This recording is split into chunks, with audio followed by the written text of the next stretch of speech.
Spanish बोलने वाली एक महिला ब्राजील से आती है, अपने पति के साथ होती हैं। उनके साथ दुमका में गैंगरेप की दुर्दांत घटना को अंजाम दिया जाता है। घटना के बाद सभी आरोपी फरार हो जाते हैं। महिला शिकायत दर्ज कराती है, महिला की जांच होती है, आरोपी पकड़े भी जाते हैं। लेकिन इस मामले को हाईकोर्ट ने गंभीरता से लिया, स्वतः संज्ञान लिया हाईकोर्ट ने, और झारखंड पुलिस को फटकार भी लगाई है। झारखंड पुलिस से डाटा मांगा है महिला हिंसा पर। महिला हिंसा पर झारखंड हाईकोर्ट सख्त है।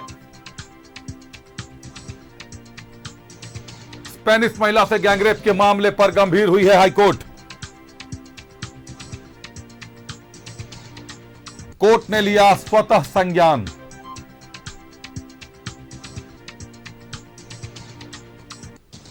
राज्य में बिगड़ रही कानून व्यवस्था पर कोर्ट नाराज। विगत 6 माह का डाटा होश उड़ाने वाला, हम अभी आपको वो डाटा भी दिखाएंगे। झारखंड पुलिस ने दर्ज किए 700 से ज्यादा दुष्कर्म के मामले। यह केवल पिछले 6 माह का डाटा है। 100 से ज्यादा महिलाएं हुई दहेज हत्या की शिकार। डायन हत्या के भी 4 मामले।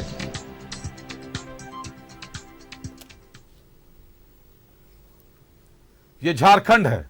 झारखंड जहां महिला सशक्तिकरण की बात होती है, नारी शक्ति, नारी वंदना, नारी चेतना की बात होती है। 700 से ज्यादा महिलाएं दुष्कर्म की शिकार हुई हैं। ये पुलिस के रिकॉर्ड बता रहे हैं। जनवरी 2024 तक के 100 से ज्यादा महिलाओं की दहेज हत्या हुई। हम ग्राफिक के माध्यम से दिखाते हैं आपको। पुलिस ने जो जनवरी माह तक का रिकॉर्ड जारी किया है, उसके अनुसार आप देखिए कि आंकड़े क्या कहते हैं। भयावह हैं आंकड़े। अगस्त 2023 में दहेज हत्या के 19 मामले, रेप के 143 मामले दर्ज हुए।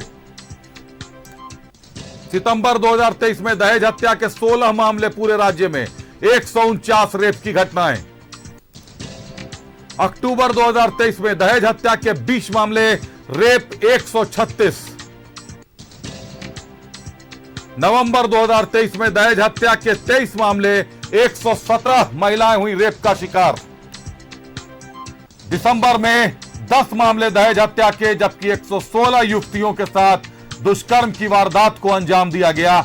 और जनवरी 2024 में 19 महिलाएं दहेज की बलि चढ़ गईं और पूरे के पूरे 100 युवतियों के साथ दुष्कर्म की घटना को अंजाम दिया गया। आंकड़े चौंकाने वाले हैं, दहशत फैलाने वाले हैं, भयावह करने वाले आंकड़े हैं। ये आंकड़े जो आप देख रहे हैं, ये निश्चित तौर पर झारखंड पुलिस के लिए शर्मनाक सवाल है।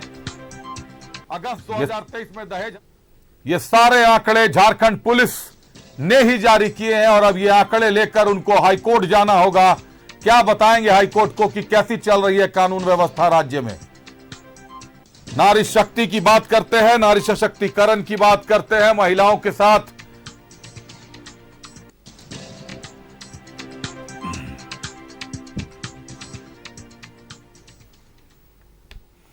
जो आंकड़े हमने आपको दिखाए वो चौंकाने वाले हैं।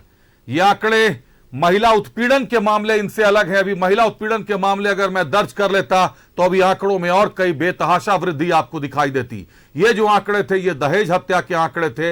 ये जो आंकड़े थे, ये दुष्कर्म के आंकड़े थे। ये जो आंकड़े थे, वो डायन हत्या के आंकड़े थे। ये झारखंड है, यहां आज भी डायन के नाम पर पिटाई कर कर महिलाओं को मार दिया जाता है। अभी कुछ दिनों पहले ही आपने सुना कि कांके में, राजधानी के कांके में तालिबानी फरमान सुनाया गया, महिला की सरेआम पिटाई की गई। और हम नारी सशक्तिकरण की बात पर अटके हुए हैं, उस बात से आगे निकल नहीं पा रहे हैं। रुक करते हैं हमारे सहयोगी अजय लाल का। अजय लाल हमारे साथ जुड़े हैं। अजय, विदेशी महिला के साथ दुष्कर्म हुआ, झारखंड हाईकोर्ट ने गंभीरता से लिया, स्वतः संज्ञान लिया, डाटा मांगा झारखंड पुलिस से। लेकिन आपको बता दूं कि पिछले 6 माह का रिकॉर्ड बताता है कि केवल झारखंड से 700 से ज्यादा महिलाओं के साथ दुष्कर्म और गैंगरेप की घटनाएं हुई हैं। और मानकर चलिए कि 1000 महिलाओं के करीब, नहीं 100 से ज्यादा, माफ कीजिएगा, 100 से ज्यादा महिलाओं के करीब दहेज की बलिवेदी पर कुर्बान कर दी गई हैं। नारी उत्पीड़न की ऐसी व्यथा शायद ही किसी और राज्य में देखने को मिलेगी। बिल्कुल अभिषेक, आप 100% जायज बोल रहे हैं।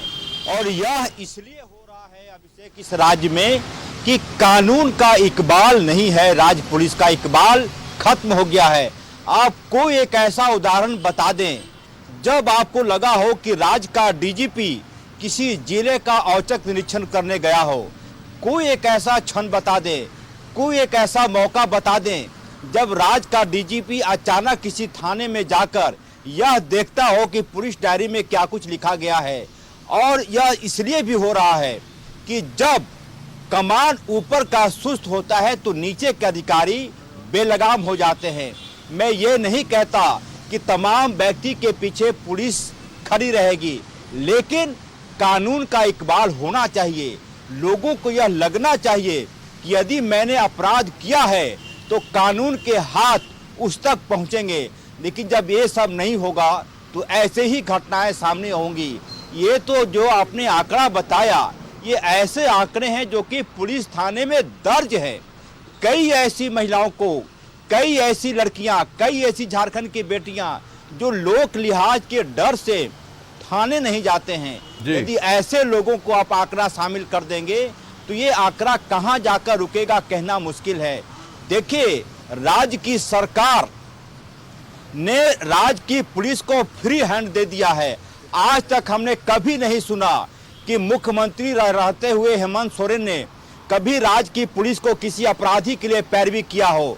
आज तक हमने कभी यह नहीं सुना कि चंपई सोरेन ने किसी अपराधी की गिरफ्तारी के बाद उसके रिहाई के लिए कोई हाई लेवल पैरवी कराया हो। तो सवाल क्या उठता है कि पुलिस कार्य कर क्या रही है। पुलिस का काम सिर्फ ये रह गया है कि कहां कोयला चोरी हो रहा है, किस जिले से कितना पैसा आ सकता है, कहां किसकी जिम्मेदारी है, कहां से क्या हो सकता है। इसकी जुगाड़ में राज्य की पुलिस ज्यादा रहती है। अन्यथा यह सवाल ही नहीं उठता कि इतनी इतनी बड़ी घटनाएं हो जाती इस राज्य में, लेकिन कहीं एक पत्ता तक नहीं हरकता। आपको तो बधाई दी जानी चाहिए माननीय उच्च न्यायालय को, जिसने ऐसे मामलों पर संज्ञान लिया है। अन्यथा राज्य की पुलिस की छवि ऐसी हो गई है कि जब तक कोई बड़ी घटना नहीं हो तब तक पुलिस की नींद नहीं खुलती। अजय सवाल तो एक ये भी है अजय कि झारखंड में हम रहते हैं, नारी सशक्तिकरण की बात कर रहे हैं, पढ़ेगी महिला तभी आगे बढ़ेगी, महिला के नारे लगा रहे हैं, महिलाओं के नाम पर लोकसभा चुनाव आ गए हैं। देखा जा रहा है कि कहां महिला को वोट मिला है। आधी आबादी का जिक्र करते हैं, बताते हैं कि धनबाद में महिलाओं की आबादी पुरुष वोटर से ज्यादा है। हम बताते हैं कि लोहरदगा में 16.5% महिलाएं बढ़ गई हैं। हम हर तरीके से महिलाओं पर दावा करते हैं कि महिलाओं के लिए सशक्त है, महिलाओं के लिए सशक्त वातावरण बना रहे हैं, लेकिन बावजूद उसके झारखंड जैसे राज्य में 4 डायन हत्याएं, केवल विगत 6 माह के आंकड़े बताते हैं कि 4 महिलाओं को डायन बताकर पीट पीट कर मार डाला गया। राजधानी से सटे कांके इलाके में तालिबानी फरमान निकला, महिला की सरेआम पिटाई की गई। कुछ लोग गिरफ्तार हुए हैं, बाकी अभी भी फरार है। पुलिस मस्त है, अपराधी मस्त है, पुलिस पस्त है। खेल जारी है। अजय। बिल्कुल अभिषेक, बिल्कुल अभिषेक, मैं उसी बात को दोहरा रहा हूं कि राज्य की पुलिस जब वर्दी पहनती है तो लोगों को लगना चाहिए कि उसके सामने एक ऐसी शक्ति मौजूद है जो अपराध करेगा। आप छोड़ दीजिए बड़ी बड़ी घटनाएं, क्या आप राजधानी रांची में रहते हुए क्या इस बात की गारंटी देंगे कि आपके घर की माँ, बहन, बेटियां यदि शाम में सोने की चेन पहन के निकल रही हैं तो वो सुरक्षित वापस लौट जाएंगी? क्या उसके गले के चेन में मौजूद रहेगा?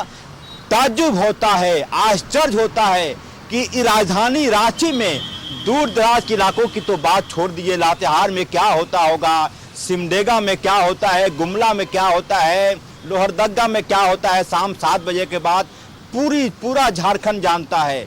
मैं राजधानी रांची की बात कर रहा हूं कि यहाँ पे अमूमन आप देखते होंगे कि किसी घर में 2-4 लड़के घुस गए और लोगों ने डकैती डाल दिया, डाका डाल दिया, जिसकी इच्छा हुई। बिल्कुल अजय, स्नैचिंग की घटनाओं को अगर हम ले लें अपने साथ ही अपने आंकड़ों में, अगर स्नैचिंग और किडनैपिंग के मामले को जोड़ ले केवल, तो महिलाओं के मामले में बेतहाशा वृद्धि, मैंने पहले भी कहा था, बेतहाशा वृद्धि नजर आएगी।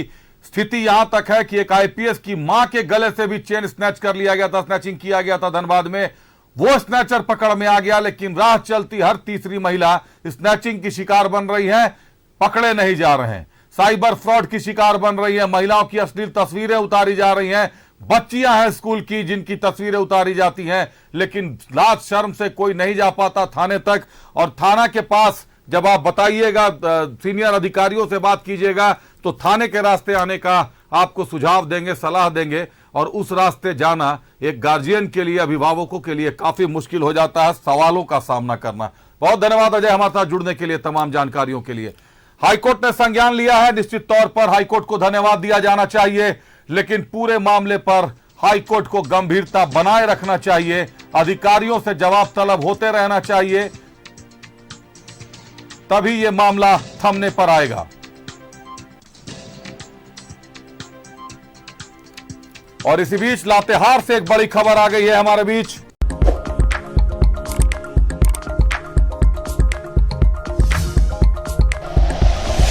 Like and share videos, subscribe करें हमारा चैनल और प्रेस करें बेल आइकॉन। न्यूज़ 11 भारत, सच है तो दिखेगा।